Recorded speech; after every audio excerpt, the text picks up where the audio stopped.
Hello everyone and welcome to my channel. My name is Giacomo.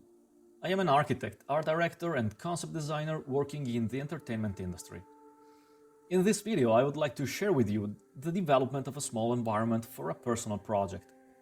I will show how I go from sketches through different iterations of the project to the finished presentation images. I will talk about my design approach, thought process and visualization techniques. So let's get started. The task was to design a small environment for a hypothetical first-person horror video game set in the world of our Phillips Lovecraft's short stories. The subject was a mausoleum or small family tomb of an old New England family. The player is supposed to enter the place and find relevant clues or objects. I'll add further information about this project in the description below. Notes. Notes are fundamental for me. Before starting with any kind of sketch, 3D or painting, I always write bullet point notes.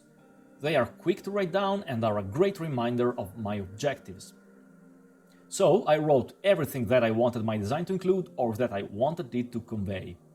I also like to define the functions the design will have. I distinguish functions between logical functions and product-related functions. The logical functions must work with the setting, a tomb for the deceased member of an old New England family, while the product-related functions must work with the product we are experiencing, an environment for a video game that must be explored and interacted with. So, to put it simple, what I design has to make sense and be playable. My goal as a concept designer is to create meaningful, compelling concepts that fit the product, the story and the background. I then started searching for reference images, lots of reference images. I looked up everything from historical photos of cemeteries in New England to interiors of mausoleums to American architecture of the 19th and 20th centuries. Then came the sketching part. I start with loose and ugly sketches on paper or on my tablet. First, I sketched the layout of the place based on my list of functions to understand what is where. The functions of this building are simple, so the layout is simple too. I then made a few thumbnail sketches of the front of the mausoleum. I didn't have any clear idea about its look and its architectural style in the beginning, but some Egyptian revival tombs caught my eye. The ancient Egypt theme had some interesting connections with the Lovecraftian background, so I went with it. For those of you interested, I will write the whole backstory idea in the description below. I made some more sketches of the interior, of the cross-section and of some details, like the entrance gate. So, having a clear idea of the overall shape of the building and of its look, I modeled everything in 3D. I rendered some views of the 3D model and then I sketched and painted over them. And I got this series of images. I was kinda satisfied in the beginning, but after a short while looking back at them, I realized I was not really convinced by the interior.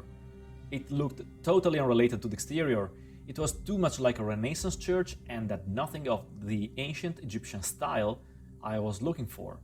Sadly, I did not record anything of this first iteration of the project. The environment needed to be further developed and refined. I thought it could be interesting to record this second iteration of the project and my self-critiques. I looked up for more reference images, in particular of interiors of ancient Egyptian tombs, and I wrote notes of things that needed to be fixed. My main concern here was the interior and the coffered ceiling. It just didn't belong to this project.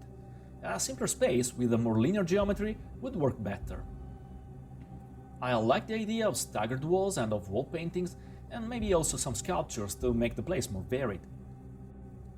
I also wanted to change the arched windows into narrow slits. We can already appreciate that the updated interior works definitely better and it better fits the function as a tomb. It's simple and austere and it's appropriate for an old New England family. And it is clearly more in line with the ancient Egyptian revival look I was looking for.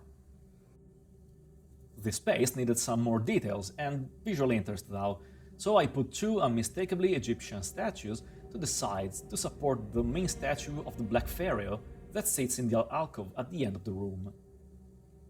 The 3D models of the statues aren't mine, They were downloaded from sketchfab.com. I do not model something that already exists if I can avoid it. I purchase or download for free existing models as needed. After I was done with the modeling part, again I saved some renderings and used them as a base for sketching and painting.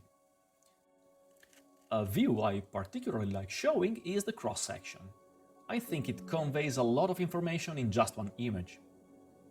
Here I can appreciate at a glance the size of the building, with our brave investigator here, the underground vault, the materials, colors, lights, and some textural effects. I also updated the exterior view. I changed the shape of the windows and made the whole scene more dramatic and surreal. The interior was the part that got the major overhaul. It is now dark, moody, moldy, definitely Egyptian, and contains some creepy hints at the family ties with the occult. I will not go through the process of painting the interior over the 3D rendering, to avoid making this video too long, so I will publish it separately in one of my next videos. Same thing for this sketch/illustration, made in the style of an old etching. I like this way of sketching, it's great for raw, mood illustrations. Anyway, it is not really part of the concept design process and I'm saving it for another video. To recap everything, I defined the subject, the period setting, the background and the functions. I made lists of the requirements my design should meet. I collected reference material, I sketched thumbnails, views, sections and details as guidelines. I built my 3D model to give everything correct scale and proportions and to check my design choices. I exported the 3D renderings and sketched or painted over them to get a series of images that could properly illustrate the concept. This concludes the presentation of this project. Please let me know what you think in the comments below. In the future, I would like to publish more videos about my personal experience as a concept designer and everything related to it. Thanks for watching!